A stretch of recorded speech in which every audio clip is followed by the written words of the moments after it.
et bienvenue à tous pour cette présentation du concept de la force relative et de la rotation sectorielle.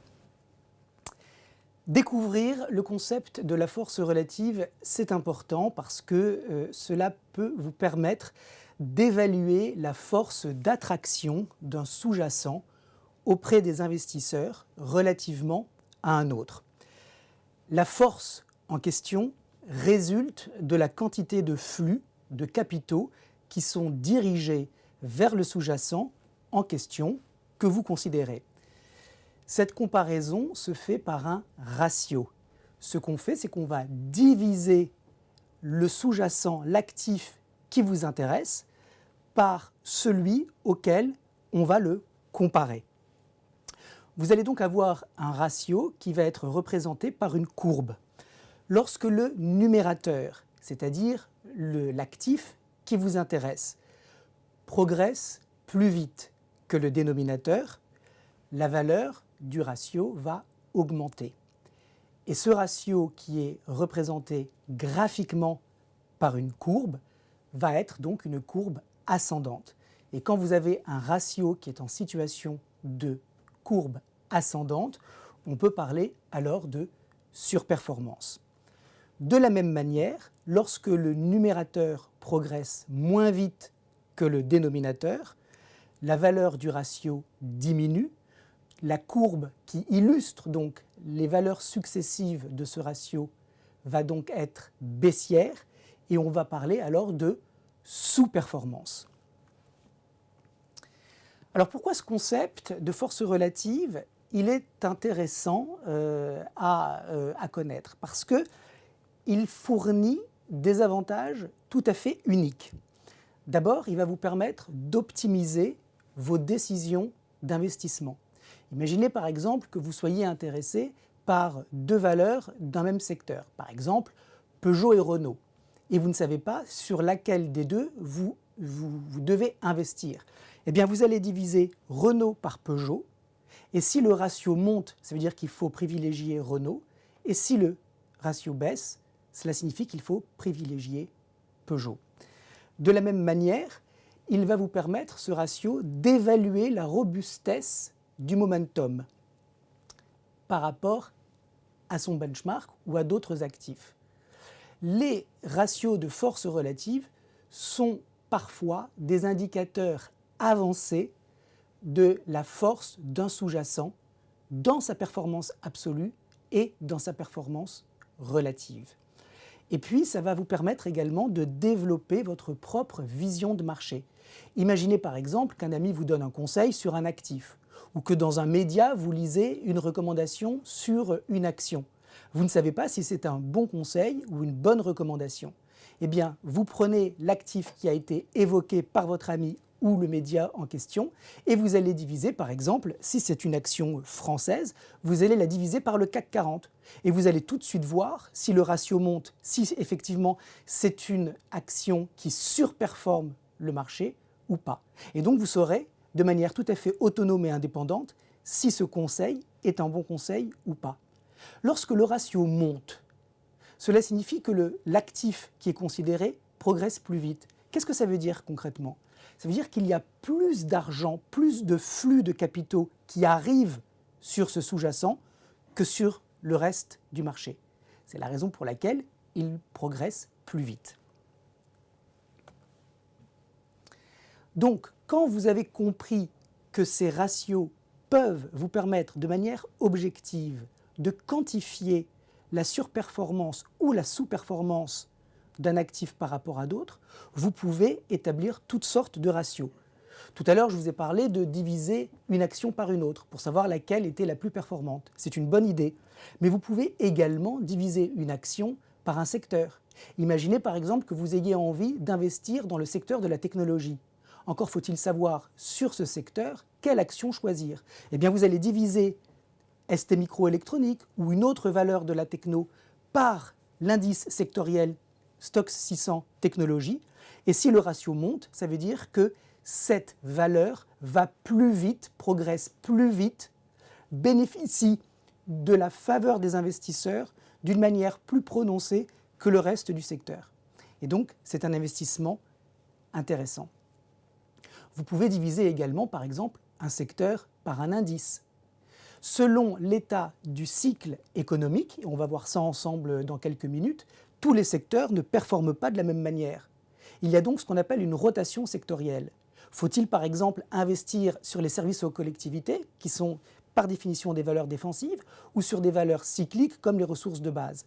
Eh bien, en divisant un secteur par un indice, vous allez savoir immédiatement si le secteur auquel vous pensez progresse plus vite que le marché en général.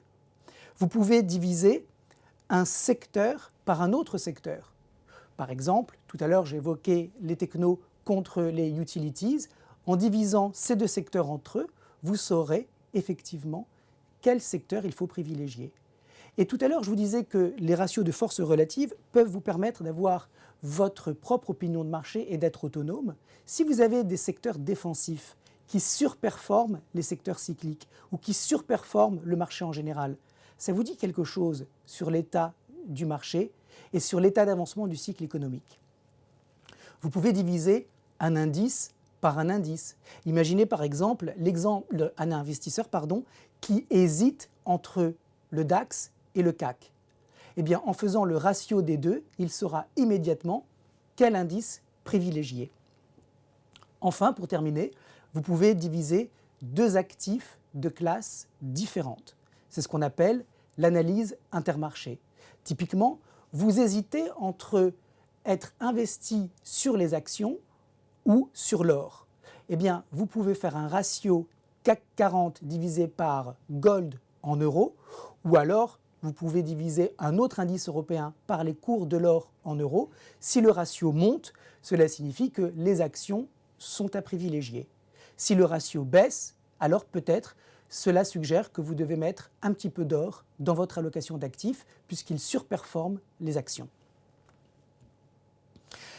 Pour parler concrètement, vous avez ici un chart qui représente le CAC GR face au DAX. Alors le CAC GR, pour ceux qui ne le savent pas, c'est le CAC avec tous les dividendes servis aux actions qui le composent qui sont réinvestis.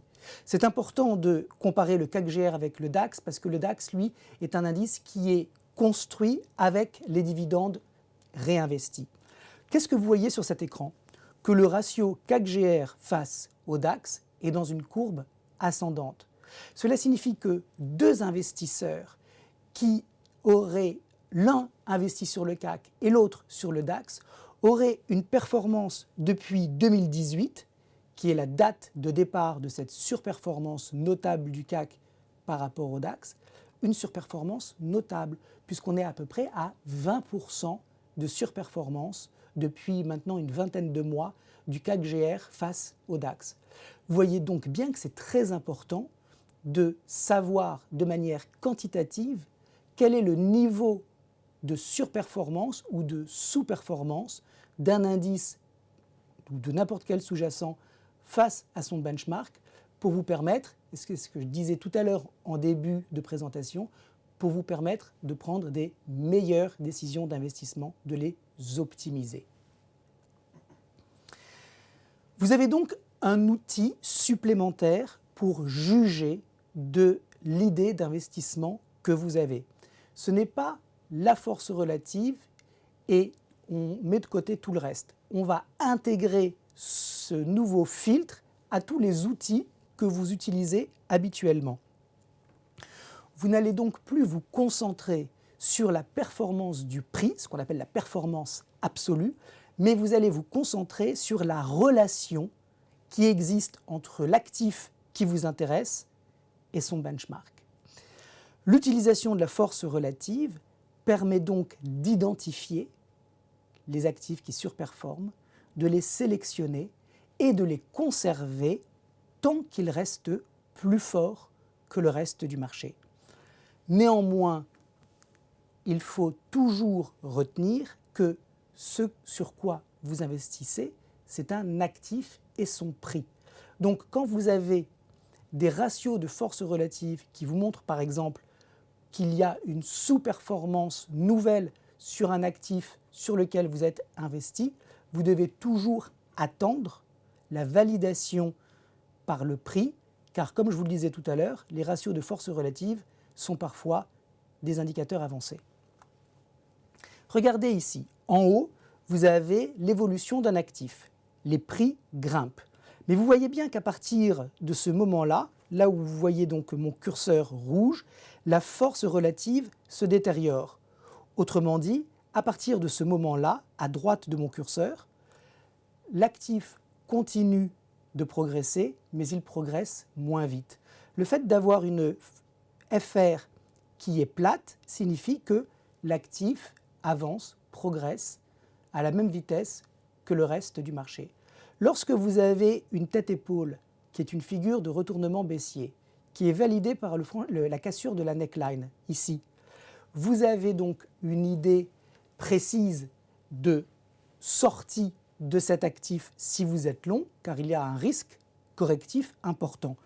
Lorsque le ratio de FR lui aussi part à la baisse, alors cela signifie qu'effectivement, cette cassure de neckline conforte cette notion de force relative baissière, de sous-performance, et ça vous encourage donc à ne pas hésiter et à vous débarrasser de cette ligne dans votre portefeuille. De la même manière, dans un marché baissier, vous avez un actif ici qui est dans un canal descendant. Sauf qu'à partir de ce moment-là, vous observez que la force relative de cet actif face à son benchmark, elle ne baisse plus. Ça veut dire que l'actif continue de baisser, mais il baisse moins vite que son référent. Le fait qu'il baisse moins vite indique qu'il y a déjà des acheteurs qui se positionnent sur le marché. Et lorsque vous avez effectivement une sortie de canal haussière, le fait que la force relative qui ne baissait plus et qui se remet à surperformer montre qu'effectivement c'est une bonne idée d'être long sur l'actif qui vient de sortir de ce canal baissier. Regardez ici, vous avez le CAC 40 contre l'indice CAC Small Cap, c'est-à-dire les grosses capis de l'indice parisien divisé par les petites capitalisations françaises. Qu'est-ce que vous voyez? Que dans cette période fin 2016 et début 2017, on a un ratio CAC Small Cap qui baisse. Autrement dit, c'était intéressant d'avoir une allocation d'actifs qui privilégiait les petites capitalisations. Mais à partir de 2018, vous avez un ratio qui monte. Autrement dit, il valait mieux se repositionner sur le CAC 40 plutôt que les small caps. En ce moment, vous voyez que le ratio est plat, ce qui veut dire que les deux indices évoluent de la même manière. Ce qui se joue, c'est soit la continuation de la tendance haussière du CAC contre les small caps, et donc il va falloir continuer à être plus exposé CAC 40 que small cap, soit au contraire, vous allez avoir un ratio qui va partir de manière significative et durable à la baisse, et là ça voudrait dire qu'il faut allouer un peu plus de capitaux aux small cap, car elles reviennent en grâce vis-à-vis des investisseurs. Donc ça vous permet, si par exemple vous lisez à droite à gauche qu'il faut être investi small cap, savoir concrètement, en observant le ratio, si c'est vrai, si c'est une bonne idée ou pas. Ici, vous avez l'indice des petites capitalisations américaines, le Russell 2000, face au S&P, les 500 plus grosses capis américaines. Vous voyez que depuis l'été 2018, les petites capitalisations américaines sous-performent le S&P. Ça veut dire qu'actuellement, sur les marchés boursiers, il y a une atmosphère d'aversion au risque, puisque les investisseurs délaissent les petites capis qui sont plus volatiles et moins liquides pour les grosses capis. Tout ce que vous connaissez de l'analyse technique peut être appliqué lorsque vous avez des ratios de force relative. Vous pouvez tracer des lignes de tendance haussières ou baissières. Vous pouvez également tracer des lignes de support et de résistance. Et le principe de changement de polarité qui dit que lorsqu'une résistance est dépassée, elle devient support, et lorsqu'un support est enfoncé, il devient résistance, peut effectivement là aussi être appliqué. Ce qui se joue actuellement aux États-Unis, c'est la surperformance récente du Russell 2000 face au S&P. Mais regardez, cette surperformance, pour le moment, est toujours sous l'oblique baissière et toujours dans une succession de creux et de sommets descendants. Autrement dit, si on avait un ratio Russell 2000 contre S&P qui arrivait à dépasser ces deux résistances, baissière et horizontale, alors nous aurions un signal de surperformance des petites capis et cela montrerait qu'il y a aux États-Unis un retour de l'appétit pour le risque.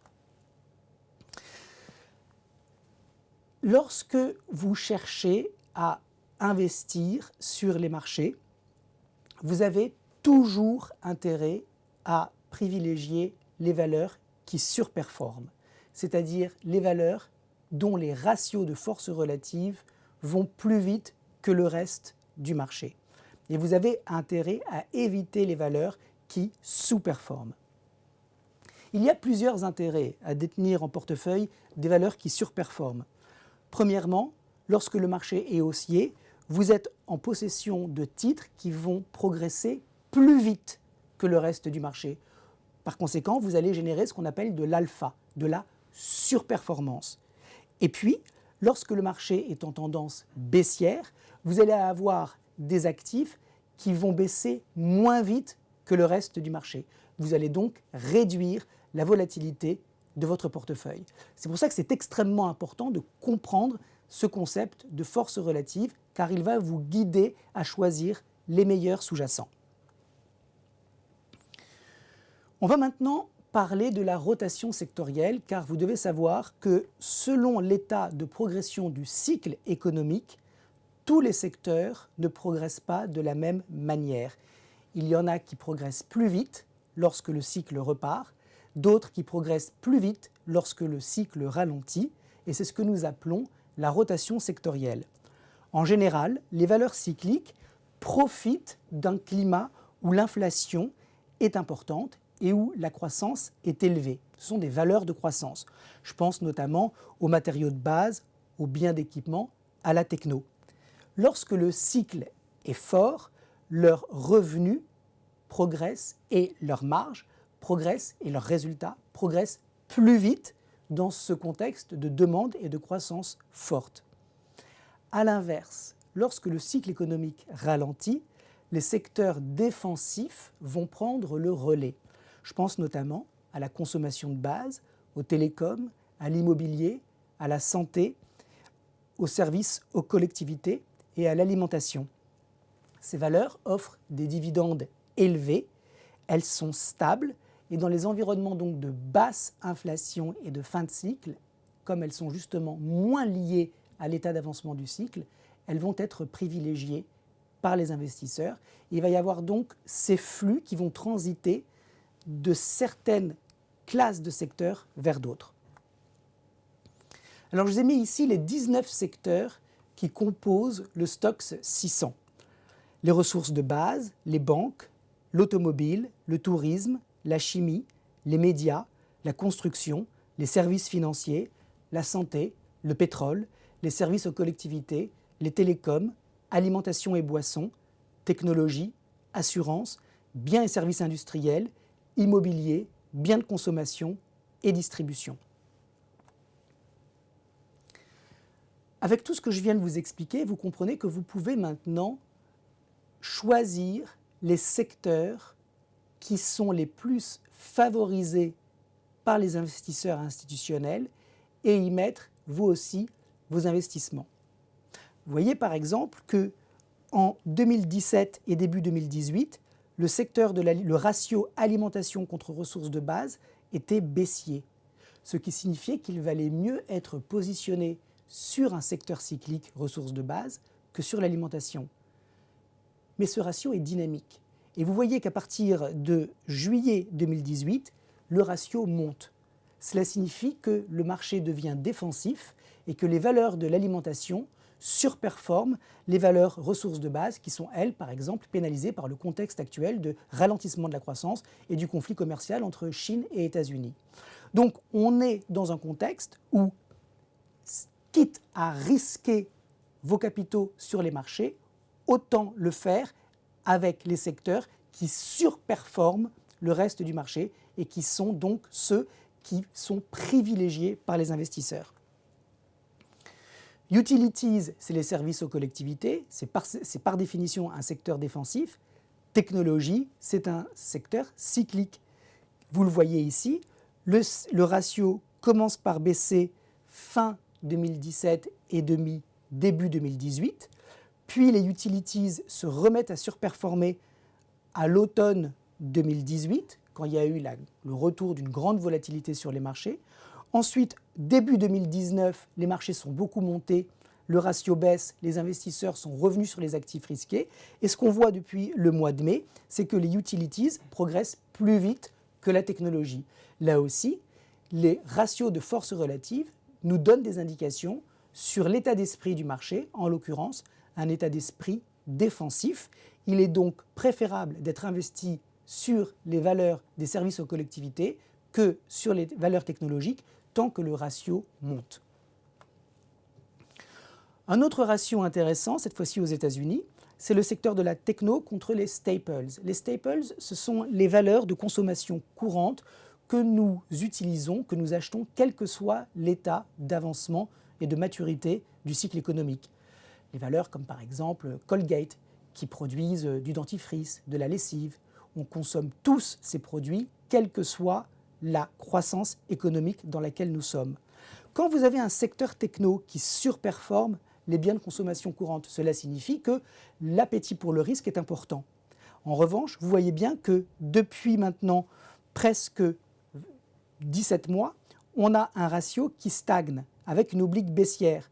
Cela signifie que les valeurs technologiques n'arrivent plus à surperformer les biens de consommation courants. Et par conséquent, cela nous donne une idée, encore une fois, de la psychologie collective des investisseurs en ce moment, de la perception des perspectives de croissance pour les entreprises et pour le cycle, mais surtout, ce qui est intéressant, c'est que si vous voyez que cette oblique baissière est dépassée par le ratio, alors il y aura de nouveau un appétit pour le risque important et ce sera intéressant de se positionner sur le moyen terme sur les valeurs techno plutôt que sur ce secteur défensif. Pour le moment, rien n'est fait et vous voyez bien que la résistance est toujours valide. Peut-être qu'elle va générer un rejet, un nouveau rejet, j'ai envie de dire, du ratio, auquel cas il faudra continuer de privilégier les biens de consommation courants. Si en revanche elle est dépassée, alors le marché en général deviendra plus risk-on, c'est-à-dire versé dans l'appétit pour le risque.